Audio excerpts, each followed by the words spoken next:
Boys and girls, I welcome to the other side of 2018, which is 2019. My co-host and I, Steve Rosenberg and Alex Osenenko, we're very happy to greet you on this side. Life is going to be great. Business is going to happen. And this podcast is going to hopefully show you the way as we ourselves learn. So welcome to the next episode of Lions Den of Leadership. We do have an amazing guest today. I would say a good old friend, meaning like he's not old, but we've been friends for a long time.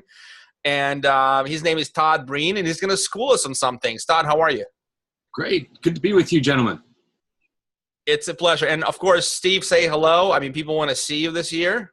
How are you looking? How's everybody doing? Excited about had a good holiday break. I am ready to come out swinging for the new year, as they say. We not really sure where we're going to go on this show because I think we have so much information and so many things to talk about in so many different directions with all of us. But Todd, yeah, great to see you, man. Thanks for being on today. Definitely wanted you as our first 2019 guest because you are such a leader in what you do and just a thinker and I think an influencer out in the industry that I think what you say and what you do, I think a lot of people watch and a lot of people see where you're going. And I think that, you know, what you can bring to the table is huge for, you know, owners, leaders, property management companies, you know, all the above. So thanks so much for being on with us today. It's been a 36-year journey in property management. And I was getting ready for this show and I thought, okay, in the 80s, the biggest thing we accomplished in that decade was we went computerized on a PC. That summarized 10 years. In the 90s, two things, fax and email, and then towards the end of the 90s, websites, right? I mean, a whole decade, that summarized developments at a business. Then the 2000 to 2010, it started taking off in property management. And I was thinking to myself, we have to implement so many new things just to stay current. And now here we are in 2019. We're almost like 20 years from Y2K, and stuff is changing so fast. And the people who can leverage it and implement it quickly are seeing great results. And I'd like to talk about some of that stuff today.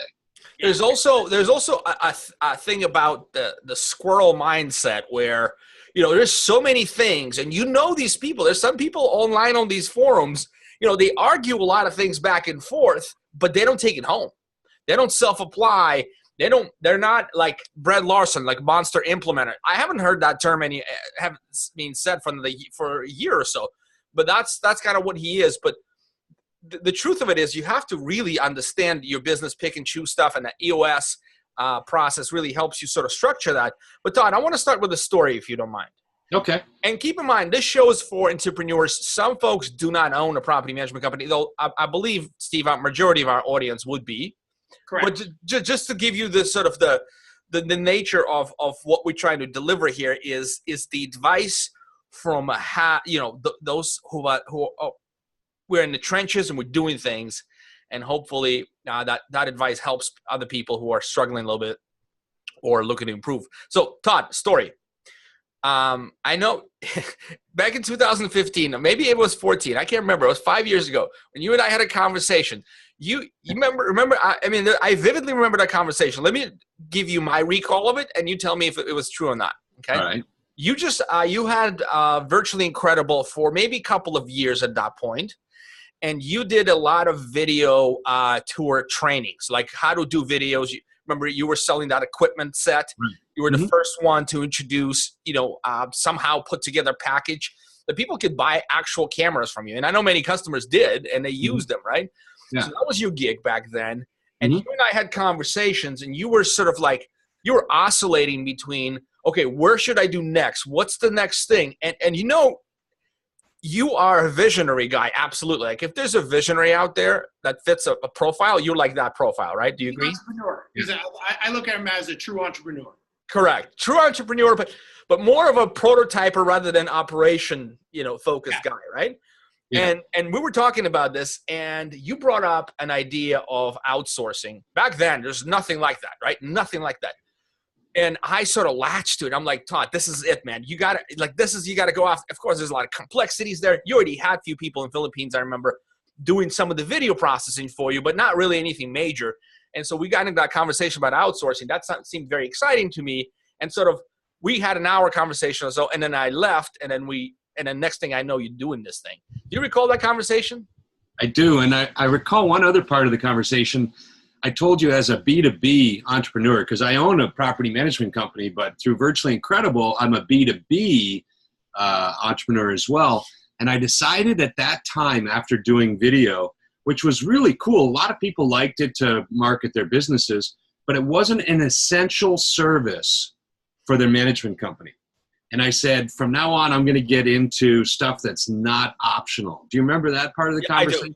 Now that so my recollection is such that now it's expanding. Correct. Exactly right. I think that's where you were keep hitting that point. Like, I want to play an essential role in operations somehow, right? And we had this discussion and how, but so how does it go? Like, from there, take us maybe in a 2-minute segment, take us through the growth stages you had to work with. Like, how did you get here, and then maybe expand where here is, so people understand the journey and what you end up having. Sure. So right now we've got north of 150 staff working for us in the Philippines. We have the first and only, to my knowledge, scaled call center that's home-based in the Philippines. I keep asking other call center owners, hey, do you have any home-based staff? And they're all looking at me like, no, nobody does that. So we've got probably the largest outsourcing company in the NARPM space, in the property management for single-family homes space, with based on our staff levels. And how I got there was, I was running a property management company for all these years, and I decided that I wanted to get into something else, but I decided that I was going to leverage what I was doing all those years as a property manager to grow this ancillary new business. And so what I did was I started outsourcing certain things for my business, and then I scaled them and marketed them for other property managers. And by doing that, what do they say when you eat your own dog food? Is that how they say it? I like that saying. Yeah, it's fairly descriptive. It's like, people look at me and they say, okay, here's a guy who's like me. He's a property manager. That's my customer base. And I just tell people, hey, I'm giving to you what I do for myself. And when I follow that formula, it clicks and it works. So whether you're in property management or not, whatever you're doing right now, pick what you do best if you want to start a new revenue stream for your business, and see if you can perfect it and scale it. And if you can do that, that is a key to your success, because you've already got panache in your community. If you're in the auto repair, if you're in any industry and you know other people, you go to conferences and you network, now you've got swag and panache. And from a marketing standpoint, Alex, you run a marketing firm. How much does that matter when you've got name recognition and credibility because you're in the industry? Yeah, we just call it authority, right? One word. You already have authority, established credibility, and authority in the space. Absolutely, it makes sense to capitalize on this. But I'm interested, Todd, to get some what are some of the significant roadblocks? Because you went through like 0 staff to 150 staff in 4 years or 5 years. That's quite a growth rate. So maybe can you walk us through some of the roadblocks you had to overcome by scaling that much? Yeah. So I remember that by the time we hit 30 staff, we knew that we needed an HR department, an HR person to do recruiting for us. And I knew that we couldn't scale unless we could find reliable staff. And so we totally systemized our HR department, and we hired HR staff. And we're fortunate because it's relatively affordable for us to hire staff in the Philippines. And so I always say, get one more person than you need. Always stay ahead of the curve, because it's an affordable way for us to grow. So HR person at 30, maybe your magic number is 20, because there was growing pains between 20 and 30 staff until we got an HR person. And so now I think our HR department has 6 people in it. And, you need to take care of your people if you're going to get them. The other thing that I really learned, and I got lucky about this, Alex, Steve, you've got an integrator in your life, right? Your business partner at Empire is the guy who takes your vision and implements it, right? Or tells me it's a stupid idea and we're not doing it. But yeah, basically. That's a real partner right there. Yes. So, I was fortunate enough to marry Lucy, who is a true people manager. She's not so much the integrator. All right. I have other people that do that, but she's a true people manager. And as a visionary and as a business owner and a strategist, my skill set does not lean naturally towards building a team. That's not a skill set that I have naturally. Lucy wakes up in the morning and builds teams from the moment she wakes up until the moment she goes to sleep. It's who she is. She's really good at that. So if you're trying to grow, find that people manager, because at the end of the day, growth comes from hiring and keeping happy people in your business. And the sooner you get a hold of a good people manager, the more you can grow. And usually that's not the entrepreneur that can do that. So a 30 people HR person, what's the next roadblock? So in our various scaled departments, a lot of what we were doing was like the difference between when Henry Ford scaled Ford motor cars. Prior to Ford building the assembly line, people built cars all at once. And so the same guy knew how to take the car chassis on the way in and put everything on it and then push it off out the door. And then Ford said, no, that's just too hard to scale. We need to create an assembly line and turn, all I have to teach you how to do is turn this bolt, and then the next bolt comes in front of you and you turn it, right? And so learning how to take the processes that we do and break it down into systems and making sure that people are trained for exactly what they're supposed to do is what allows you to scale. So we had to really build systems. In our for instance, at our call center, we started off where everybody was doing everything a certain way, and it was like pre-assembly line. I came in and revamped the whole thing. And fortunately, some good people managers and some good integrators were able to totally push that ball down the field. And now we've got those systems in place. Most businesses fail because of lack of qualified people or quality systems. And so, systemizing, you can expect what you inspect, and making sure that you systemize everything and then get people to report back to you on a routine basis. That's the real key to scaling beyond 30, in my opinion. So that's the brilliance of EOS. Is that when you got introduced to EOS, Todd, or is it a little bit later down the line? Yeah, so there's a CEO group nationwide or globally called Vistage, and a friend of mine is a Vistage coach, and I have lunch with him every quarter. And he told me, he said, man, there's 2 different systems out there. I teach Traction, the entrepreneurial operating system. And he says, I think it's what you need. So he kind of turned us on to it. We did a self-implementation. You can join the Traction website for a month or longer and get all the resources you need there to do a self-implementation. And we appointed a new general manager. And I said to Eve, your goal for this year, for 12 months period, is to implement Traction. And if you do so, you'll get these rewards and benefits as you hit milestones. And when it's fully implemented, you'll get, these rewards and benefits. And I'll tell you what, Eve just really crushed it. And now, you guys are doing your level 10 weekly meetings, right? Correct. How cool is that? I don't know what we did before. To be honest with you, we've only done it for 4 months now, going in our second trimester. And I don't know what we've done before in the leadership meeting. Just for the kicks, I went to look at the leadership team agenda in the past. It was just kind of all over the place, man. There's just nothing got done. There's no mechanism to act. All these great ideas will fly out, and there is no mechanism for organizing them, ranking them, deciding on implementation, implementing and tracking, and then putting KPI against it to make sure it's successful. I can't tell you, man, how good this is. Steve, you had specifically on the pre-show, we had a brief chat, and you said there's a little bit of a disconnect that you uncovered within your own organization that you had to solve early this year, or at least now positioned to be solved.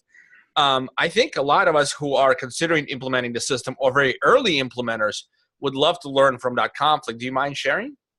Sure. So as Todd said, every company needs the visionary and integrator. You have to have it, right? McDonald's had it, Microsoft, Ford, they all have a visionary and integrator. You normally only hear about the visionary. You normally don't hear about the integrator because they're the guys or gals that are actually doing the work behind the scenes, so you don't hear about them. And so, in this role, I'm the visionary, and Pete, my business partner, is the integrator. And we made a bit of a tactical error. And what it was, our business coach told us, he said, be very careful not to live by any book. And we didn't really know what he meant by that. And he said, he said, you need to be careful how you implement things. So we didn't really think anything about it. So in the book, it talks about how everything flows up to the integrator, all the roles answer to the integrator. All the reports, yeah. All the reports report to integrate, correct. All the reports, everything flows up to the integrator in the org chart. And then the visionary actually sits above the integrator. And the integrator basically talks to the visionary. So the visionary, meaning me, is a little bit removed from the operation and removed from the company. And so what happens is the integrator and how he thinks and what he wants eventually is going to press upon the company his will of how he wants the company run, which normally is through data and it's through KPIs and it's through a lot of collection of information. The L10 meetings that we do every Tuesday morning, everything is run by him, and I'm kind of, a little bit on the outskirts, a little bit kind of watching it, but really not trying to step on toes because there only has to be one person that people answer to. And so we allowed that to happen. And the challenge is an integrator does not think the way a sales and marketing person thinks. So Pete, being very, very good at systemization and KPIs and tracking, doesn't really necessarily understand and think the way I do about sales and marketing, which has gotten us to the point that we have in our company's trajectory. So what we realized is the company the sales and marketing side really started running kind of like mini Pete's in essence, and kind of lost their fire because everything was so data, and I don't want to say stale because that's not the right word, but everything was so tracked to the nth degree. Little things like Pete would say, like, well, you went to this marketing event, how many people did we close from it? And it's like, well, you don't really close them from a marketing event. You maybe get leads and you get branding and you get other marketing thing, but his mind just functions the way it's like, well, if we're going to an event and we're spending money, what's the immediate return? And so I don't necessarily think that way. I'm not saying there's a right or wrong way, but we started to see numbers sway. Now, with that being said, in 2018, we closed 449 new management agreements, so 450 properties we brought on. But, it could have been more. And so basically what we realized is my specialty and what I do as a visionary, I need to be involved more with the sales and marketing side on that visionary front, as well as with the property managers. And as Todd, knows, and we have teams in Mexico that we operate with. So I do script classes and I do role playing and I do all these things. That is my strength. But because I didn't want to step on toes and we kind of departmentalized a lot of stuff, I kind of removed myself from that, letting everything only be run by the integrator. And when you do that, you get an integrated run company without any visionary. And you got to have that visionary. So I guess where I'm going with this is the lesson that we learned is the visionary, even though he needs to be a part of it, and maybe in textbook scenarios, he's not in line with it. I'm basically needed to step back in as VP of sales and marketing, so wearing two hats essentially, just because I possess that skill to be able to lead and inspire, LMA, lead, manage, and be accountability for the sales and marketing team, not just fully remove myself because the book says so. So that was a lesson that we learned, that even though the book says it's a very clean, the org chart is clean and vanilla, it's not necessarily that way if somebody in your company possesses a skill that could help benefit the company. Does that make sense? That's extremely profound. And I'm telling you, man, I found exactly the same thing during the implementation rollout process, where the direct reports have been removed from me, and direct reports were all responsible to, reporting to the integrator. And this was my discontent here was, look, guys, I'm a master of sales and marketing. Like, I live it. Like, that's my thing. That's where I live. Like, you telling me that all I have to do as an integrator is run some podcasts and put some high-level plans in place. Like, that's not how I run my organization. Like, I don't feel it's there. And so, and in some ways, you're so right that I sort of fought this from day one. So Michael and John are both sort of, we split the integrator role in two. Let's just make it clear. One is product level integration, and basically he's responsible for every product delivery, and the other one is people. So John is people, Michael is product, right? Driven, because that's what works for us. And both of them sort of fought me on this concept, like, hey, yeah, marketing needs to answer to John, and then sales needs to answer to John too, and then take all the reports away from me. Well, that's okay. Like, I can do less work, but is the company going to benefit? Right. I can't sit here and just create sheesh, right, all day long and just write on the board and have these grand ideas all day long. They need to be grounded in reality. For it to be grounded in reality, you have to run some sort of operations and be grounded in your day-to-day company happenings. Todd, what do you think about that? I'm very curious to hear your experience viewpoint on this. So I've never withdrawn. I attend every level 10 and I get all reports. And the reason for that is I feel like I'm the captain of the ship that is steering it. And I use the KPIs and the reports to see trends. And so all of our KPIs come in and they're automatically associated to a graph, because I don't see numbers the way I see annual trends on a line graph. So all of our KPIs come in and I can say, wow, our year over year trending is going great in this department and I don't have much to worry about. Or I can see that our year over year trending isn't going the direction that we wanted it to. And then I can say, hey guys, the whole reason we're doing this meeting and these KPIs is to be aware of right now, what's this trend and what can we do to reverse it? How can we improve things? And so I took away, I got real bored in these meetings because people were just reporting KPIs. And I said, if your KPIs meet the threshold that we've established, don't bring it up in the meeting. Right. If they're under the threshold, it needs to be a yellow light or a red light.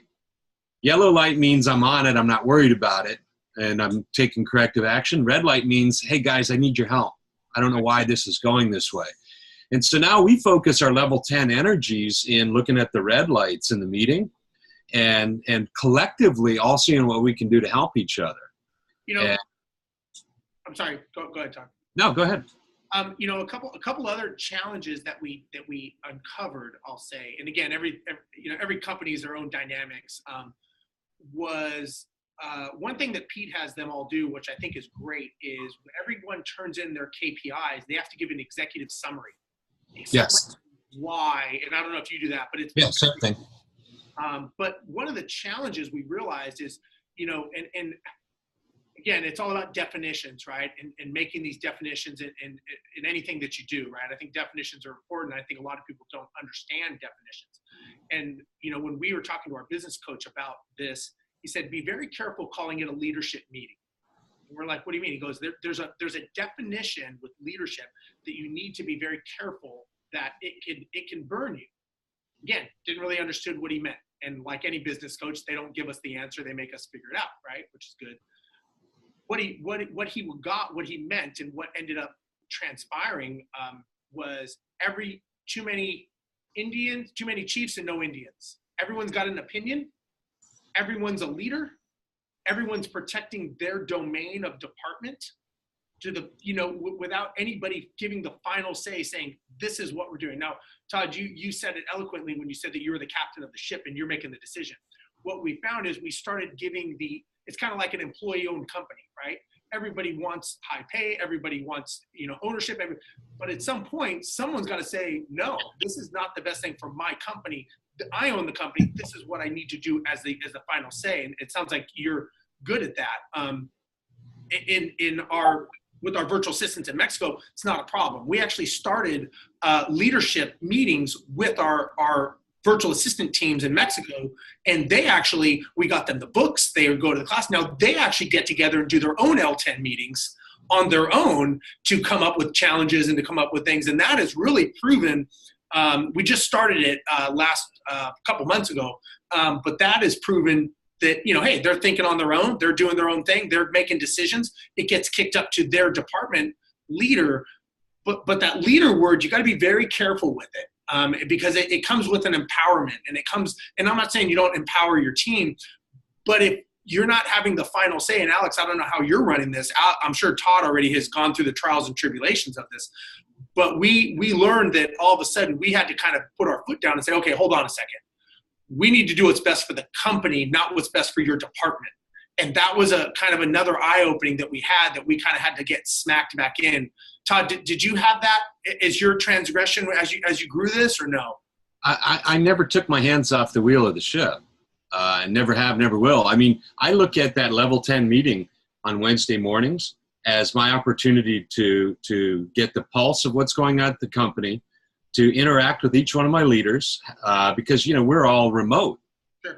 Unless I'm in the Philippines. And even then, we don't have, it's home base. So we're not like seeing each other every day.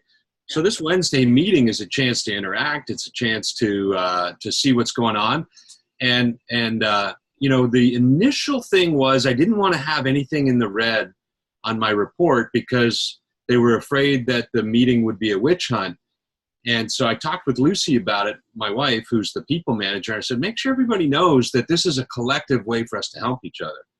And so half of the answers are coming sourced from other leaders saying, well, this is how I solved that problem in my department. Yeah. And so I actually want to build, Steve, very strong leaders because, like, in addition to Virtually Incredible, in addition to my management office in Florida and my brokerage, real estate sales brokerage, I've now started SureVestor, which is an insurance business. And I really want to focus my time on it. And I want strong leadership in Virtually Incredible. So that's that 1 hour a week in the level 10 meeting keeps me up to what's going on. We have a couple of other meetings where we look at our quarterly rocks and goals. And I really look forward to those meetings, and then I let my leaders actually implement. Yeah.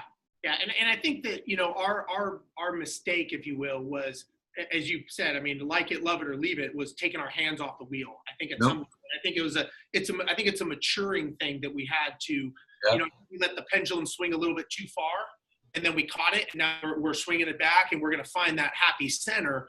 And it's, again, I think it's a lot of maturing as a leader ourselves, as well as finding the positions. And again, I'm cautious not to say that you don't call them leaders or anything like that, but I get that. I'm all about leverage. I'm all about team. I get all that, but someone still has to be the captain of the ship and fly the plane and all that stuff. Somebody has to be in charge. And I think that's where we kind of started abdicating and not being in charge. And we were letting everybody have a say where nobody had a solution. I think that's what we experienced. And of course, this is just a matter of a couple months. It's not years, but again, we saw it and we're correcting. So that's kind of what, going back to what Alex asked, I think that was kind of where the pendulum swung in the last couple of months. And then we, luckily we caught it and we're correcting it, but it was a very valuable lesson because we've never gone down this path with the EOS before. We've never experienced these things. We're trying to give that ownership rights, but at the end of the day, we still have to be, me and Pete are the ones accountable. And so just like you're accountable, you're not accountable to anybody, but you're accountable to everyone essentially. And so same with Alex, Alex, as you're doing this, I would suggest that, you be very cautious as to who's in charge. Now, you don't just want to beat your chest and say, I'm in charge because I'm in charge because I own the company, because that's not going to get you anywhere. But I think that, as Todd said, getting that information and acting on the information. And I think that's the key, Todd, is we were getting information, but I don't think that we were enforcing action upon the data that was being delivered to us. And I think that was the challenge. And, week after week, when something shows up in the red, and that department head has to do their report and say, yeah, it's still in the red. They don't want to do that. Right? They don't want to do that. And they'll ask for help. And we've created that open environment where we'll try and help them. And we don't have people staying in the red very long, because the cool thing about Traction and the entrepreneurial operating system, it shines a bright light on issues well before they become major problems down the road. Absolutely. And that's why we're like shining that light, and we're moving right into the stuff to keep it from being a problem. That is very interesting. This is such a valuable nugget that I just took away from you guys. It made, I think it might be if we stop this podcast today, I think I've gotten my year worth of wisdom right out of this one, because we're right on the cusp of it. And we're having, I wouldn't call them a power struggles, but I could see where it needs that balance established early, even though we've all said, okay, Alex has the ultimate right to override any decision. At the end of the day, it's his company. He gets to make that. I'm responsible to investors. I'm responsible to clients and employees ultimately. So it's my decision, but I haven't had to do that ever yet, because my voice is pretty strong in the leadership team, because I simply care, and I consider myself a competent person. Yeah, but you want to be careful not to be too strong, because you don't want to suppress that. So it's a fine line, I think we all have to find that ourselves. And, the way Todd has the virtual assistants in Philippines, and we have ours in Mexico, there's a cultural difference now, right? So now you have another variable when you're dealing with team members that, we don't think twice about it up here in the States, but in the Philippines or in, India or Mexico or other countries, now you've got another dynamic that, there's a lot of pride in what they do. And it's kind of like it looks bad upon them if they do bad. If somebody in your company doesn't hit their KPIs, they don't really, it sucks, I'm going to get yelled at. Alex is going to be pissed. I got to fix it. But when you get to some of these other cultures, that's a definition of them and their work ethic. Would you agree with that, Bob? Oh, very much so. Let me tell you how we overcame that. And Alex, this is one of my favorite parts of Traction, and I'm not even sure it's in the book. I'm not even sure it's taught. But we went through, in the first chapter or two, you're supposed to do your vision and your mission and come up with your values, right? Right. Now, most people just let that sit, or they put it on a poster, and they never really take those values throughout their whole journey on a daily basis. And so I noticed that the biggest cultural difference that I was having with my Philippine staff was they didn't have the same values that I do as a Western business owner. And not that their values were wrong, it's just their values in the Philippines are much different, like Mexico. And just like even if we hire in the United States, the people we hire don't always have our values. Right. So I went through to our HR department and I said, I want you to screen for all of our values. And at the first sign in the first week of probation, that they don't show congruence with our values, just, thank them for their interest and let them go, because we can't retrain values. I mean, you can monitor them, you can police them, but our best results come from hiring people who share our values. And so now our HR department, when they do an NTE, a notice to explain, and when they do their quarterly reports with staff and their weekly reports with staff, they're going through, I made sure we wove our values into the fabric of our operations and our systems. And they say, I liked how you did this week. That really lined up well with our value of this. This that happened, how could you have responded to it in keeping with our values? And by doing that, people are constantly reminded, okay, Virtually Incredible has these values, and as long as I have those values and keep those values front and center, I'm going to be a rock star. And when I slip and I don't follow those values, it's an issue. That has made our team just so congruent with our values. I love it. That's brilliant. Steve, sorry, I just want to interject here for a second. So that is a very, very refreshing take on the, and again, a mature take, but still refreshing on the traction.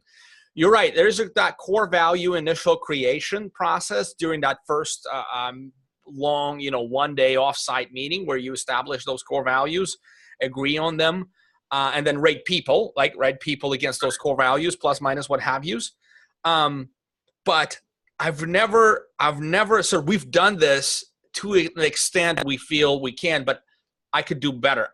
So but I'm going to ask you for what your values are just so we can share with the audience. Mine are care, competence, and results, right? We translate each of these words into meaningful behaviors and the outcomes those behaviors need to drive. So care stands for, just care in everything you do. If you don't care, don't do it. Don't be part of it, right? Don't just go through the motions, not interested. Competence, that speaks for itself, right? If you care a lot, but if you're incompetent, anything you touch will fall apart or will be half-assed and somebody else has to take care of it. And then results. So that's what the outcome of that care and competence is, actually driving results. So those are our values, and we can do much better in implementing them. Do you guys want to go through your values just so to give our audience a taste for what you've built? Yeah, I'd be happy to. One of the things that we do, so ours is DOTS, dedicated professionals that always do the right thing. They provide a wow experience. They are team oriented. And the last one is like self-education or self-development. So it's DOTS. One thing that Pete does, and Pete does a very, very good job of this, and this is by the integrator in him, is every L10 meeting, he goes around and asks each team member who on their team or who in the company has done core value type things. Who do you want to give a shout out to? So they'll say, I want to give a shout out to, Corinne, because she did the D in DOTS because she did this, this, and this. So Pete makes notes. He writes all these notes down. So every Monday, he sends out a basically good news email, goes to the whole company, and he calls out everyone who got noticed from the leadership meeting. A big shout out to so-and-so for doing this as part of our DOTS. She did the O in DOTS. She provided a wow experience by meeting a client. She did it. And then what we realized, what started happening, so that gives the common thread constantly churning in the company. But what we noticed is all the other employees starting to comment on it. Hey, good job, so-and-so. And they start interacting around this, sometimes to too many emails, but it's great because they're getting the culture all the time. Now, every month in every company meeting, one of the things Pete asks is, who knows the D in DOTS? Give me an example. Give me an example of someone this last month that did the D in DOTS. And one employee will stand up and basically represent another employee and say, so-and-so did this or that. Same thing in Mexico. So we do that. So that's how we intertwine it all the time with weekly emails, as well as the leadership team. That's how it's our common thread. Todd, I don't know if that was in the book or not, or if that's just something Pete came up with. I'm not sure. It's in the book that you're supposed to keep referring to your values on an ongoing basis. It was not in the book to weave it into your review discipline and that. So we took it to that level, and it's extremely meaningful. And when we can honestly say that everyone who's been hired in the last 18 months at Virtually Incredible, or 2 years, that they know what our values are, that they agreed that they share our values, and that they agreed that to the extent they don't share our values, it could cause them to not be promoted or ultimately not keep their job. And so we've got it written in there, and they're constantly being reminded. Our quality assurance people who listen in and monitor calls, when they coach people, they're like, hey, you did this great, and this is against our values. So our values are integrity, innovation, teamwork, learning, and outstanding. And we want our people to, number one, have integrity. And, that is the missing piece in how much of society these days, say what you do what you say, mean what you say. And so part of our integrity is if you need to miss a day, don't tell us that your grandma is sick, tell us why you need to miss a day. Because we find out that you're telling us something else, then we just don't have trust anymore, And so innovation, everything. Have you read Blue Ocean Strategy? I have not. So that's why Virtually Incredible exists. Blue Ocean Strategy, I got the book 10 years ago, and it was written by a Harvard and an MIT professor who studied like 10 or 20 businesses, and they said, okay, why would a coffee company open up and say, we're going to sell coffee for $5 a cup when everyone else is selling it for 50 cents? Well, how many Starbucks later, you realize that they didn't get in the red ocean and compete with the other sharks at 50 cents a cup. They created their own blue ocean and created a new market space with no competition. Right. And so, that innovation is really woven into the fabric of what we do at Virtually Incredible. And we tell people, hey, we expect you to be innovative. We expect teamwork. Like no solo acts, no performance. Everybody's got to be, playing for the team. Everybody's got to keep learning. I remember, and Alex, you'll get a kick out of this.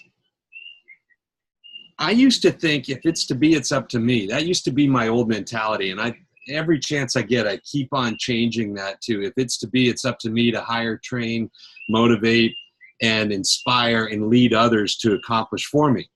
And on learning now, I used to think I had to be the one that innovated and learned. I have bright people working for me. So now I'm like, I need you to do this quarter. I want you to explore how we're going to implement this new offering and bring all your results to me. And we'll meet for 10 minutes, every week on the tail end of our level 10 meeting. And now I've got other people learning and I'm just kind of guiding their learning. And it frees up my mind and my time and my space for other higher value tasks. And then outstanding, and we just want to constantly reward people for not meeting, but way exceeding people's expectations. The more we get people to do that, the better our company seems to run. I've always thought, I worked for some major companies in the past, like large corporations. Like once I immigrated to the United States, the first company I worked for was a burger shop, which was only 13 locations. It was family owned. It was a great spot. But then I worked for Radio Shack for a long time. It's 6 years. Went progression through a system manager, managed it and trained for a district manager. Never got promotion, went somewhere else. But I ran 2 different stores over when I was 19 to about 22 years old, very young, right? But the one thing Radio Shack did really well is they had these the values that they were trying to do as much as possible to ingrain within its associates and its managers, and it's all it's 5,000 stores. The problem was a lot of turnover and people just didn't give a damn. It sounded like so corny and squishy and nobody cared. Very few people cared. I made my team care. We had almost no turnover in my store. That really made us very, very successful in a lot of ways. So instead of reinventing the wheel, we just stuck with the company's agenda and their values and just sort of ran with it. But a lot of stores didn't, right? And those stores failed. This was pretty clear to me. And then I'm thinking, okay, this is kind of like, why would people do this? These sound so corny. Okay, well, integrity. Well, obviously you have to have integrity. Why do you have to write it down? Blah, blah. So that was my initial. Then I started following it. Then I realized when you live it, because people want to belong. Here's how it works out.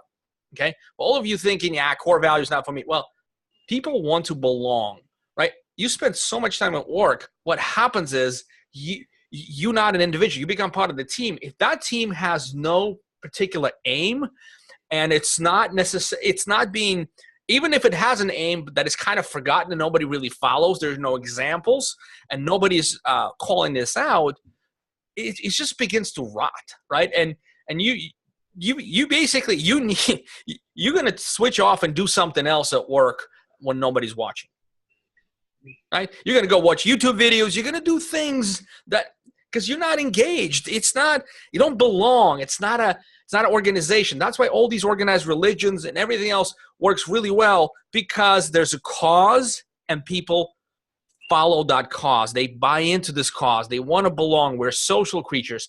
And this was a very important lesson for me back when I was 22 years old, to understand that seemingly corny and squishy, if implemented well and truly are meant well, they will define who the company is. Ultimately, Radio Shack failed for many different reasons.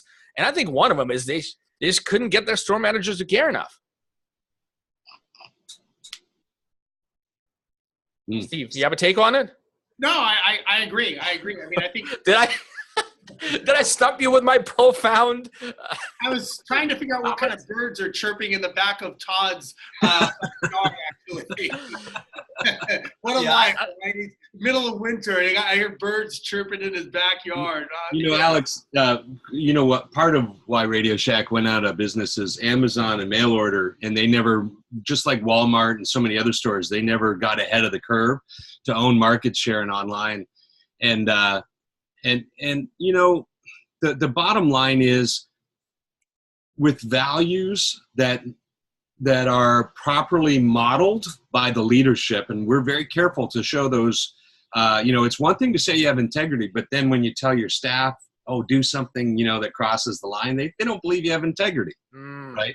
Oh, that's very well said. Yes. I think that, you know, a couple things. You know, number one, you get the people you deserve. If you're a C leader or a D leader, you're going to get D employees, first of all. So number one, like you said, Todd, you know, accountability starts at the top. Fish stinks from the head down, whatever analogy you want to use. But if you suck at being a leader, you're going to get shitty employees. That's the bottom line. No one is going to follow a loser, right? And if you cannot lead people and people don't want to follow, you know, hey, I suck at this, I'm mediocre, do you want to come on and work for me? What kind of people are you going to get? If you can fire people and you can say, look, this is where we're going. This is the vision of the company. This is where I see us going. This is what I'm going to, what's in it for me? You know, this is what I'm going to do for you. This is how I can help you, your family, going above and beyond just the paycheck. Because look, people don't come to work for a check. They come to work because they want to belong and they want to do something that they feel is important. Obviously the pay is a necessity. I get that. But if you're a bad leader and you are doing things that are wrong, no one is going to follow you. And that's going to follow through to your employees, to your customers, and eventually to your balance sheet and to your bottom line. So like you said, Todd, I think that, you know, Radio Shack, Blockbuster, you know, they didn't fail because of competition. They failed because they didn't take action in an ever-changing environment. And I think that's why those companies out of business. You know, they had the opportunity to buy Netflix, right? They didn't. They didn't see the change happening. So it's, again, they did not change in an ever-changing environment because, you know, look, at the end of the day, the leadership sucked. I mean, that's, you know, and again, that's like all of us, right? Our companies are going to live or die based on our leadership, our accountability, you know, and, you know, when I speak and I do presentations, one of the things I ask the owners, what, you know, the owners raise their hand is, who holds you accountable? You know, what are your KPIs at the end of the day? Who do you answer to? If they don't have an answer, you know, everybody needs to be accountable to somebody. And if you're not, you know, look, I mean, you can be accountable to your family. It doesn't matter. But at the end of the day, that's why I got married, Steve. I had to have someone to be accountable to, right? That's right. Well, you can't go bird watching all on your own and fish. Who's going to drive the boat? Who's going to drive the boat while you're fishing? That's it, man. Let's not get into fishing. I got to check out. I got a meeting to run. We all got companies to run. Yep. Gentlemen, thank you very much. Todd, tell people how to find you and what you can solve for them. Just take a quick minute and put a little plug in what you do. Great. If you've got a property management company, we'll answer your leasing phone lines for you at a fraction of the cost you're spending now. You can learn more about that at virtuallyincredible.com. We also have some free training on how to shoot video walkthrough tours there, and we can do your editing and SEO on those video tours that we shoot for you or help you edit. What I'm really excited about is SureVestor, you know, smart insurance for the rental home investor. We went to Australia and took the most successful pioneer landlord risk insurance and brought it to America now. There's no product like it. If your tenant stops paying the rent, we'll pay it. If the tenant needs to be evicted, we pay the lawyers and court costs. And if the tenant trashes the house intentionally, we have malicious damage coverage as well as some other coverages. Very affordable insurance, and property managers can now go to surevestor.com and register and begin carrying this product. At my management company, we're signing up new doors, and our conversion rate has gone way high as a result of now saying, sign with us. We have this insurance product. We're the only ones in our area. We are right now. And people are just signing up to get our insurance right now. That's great. And quick cool plug is we do use you, Todd, as you know, for our lease line. Great success, does well. Even though we use the Mexico operation, we use Todd because it's just the scalability that he offers. It really is, nobody can match that. Just the ease of use is done really good, as well as the video. I think I'm a certified Todd video guy. You are. So yeah, you and I have had many conversations on that. But yeah, it works. I mean, it's simple. If it works, don't mess with it. And you definitely have a good product. So if anyone's looking for that, you definitely need to look him up. I'm very interested to hear about the SureVest thing, because that definitely is, as you know, I've got the ties to Australia as well, and I know that they do use that very, very well in their sales pitches. So that's great that you're doing that now. I'll follow up with you afterwards, Steve. Okay, sounds good. Gentlemen, it was a pleasure. And finally, if anybody needs help growing their business in terms of marketing, getting more leads, closing more leads, give 4.5.com a check. And would love to see you. And by the way, speaking of Australia, guys, we're opening up a branch in Australia within the next couple of days. It's very exciting. Nobody knows. It's the first time you hear about it. 4.5.AUS is coming up. I told you to do that a couple years ago, Alex. I'm happy for you. Congratulations. With the EOS, it's a team thing, right? We all decide, we put a backpack, we all walk. The thing is, it was just me carrying a backpack before. Like, Australia. And people were like, hey, hold on, man. We're still figuring shit out here. So anyway, on that note, gentlemen, it was a pleasure. Really great show. Thank you very much. All the success to you and our audience. Hopefully you guys got a lot out of it. Talk to you all soon. All right. See you guys. See you guys.